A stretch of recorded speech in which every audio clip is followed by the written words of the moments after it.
ಇವತ್ತು ದ್ವೇಷ ಭಾಷಣ ಮತ್ತು ಆ ರೀತಿ ನಡ್ಕೊಳ್ತಕ್ಕಂಥದ್ರಲ್ಲಿ ಇವತ್ತು ಬಿಲ್ಲು ಕ್ಯಾಬಿನೆಟ್ಗೆ ಬಂದಿದೆ.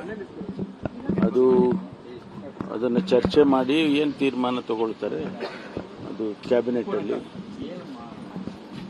ಅದು ತೀರ್ಮಾನ ತಗೊಂಡು ಪಾಸಿಟಿವ್ ಆಗಿ ತೀರ್ಮಾನ ತಗೊಂಡಿದ್ರೆ ಆ ಬಿಲ್ಲನ್ನು ಮಂಡನೆ ಮಾಡಬಹುದು.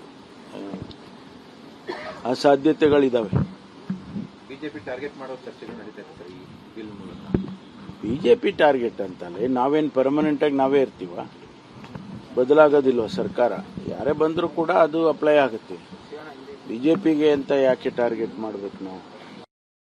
ಯಾರೇ ಆಗಲಿ ಅಲ್ಲೇನು ಬಿಜೆಪಿ ಅಂತೇಳಿ ಯಾವುದೇ ಶಬ್ದ ಬರೋದಿಲ್ಲ. ಅದರಲ್ಲಿ ಪಕ್ಷ ಯಾವುದು ಕಾಂಗ್ರೆಸ್ಸು ಬಿಜೆಪಿ ಜನತಾದಳ ಅಂತ ಬರೋದಿಲ್ಲ.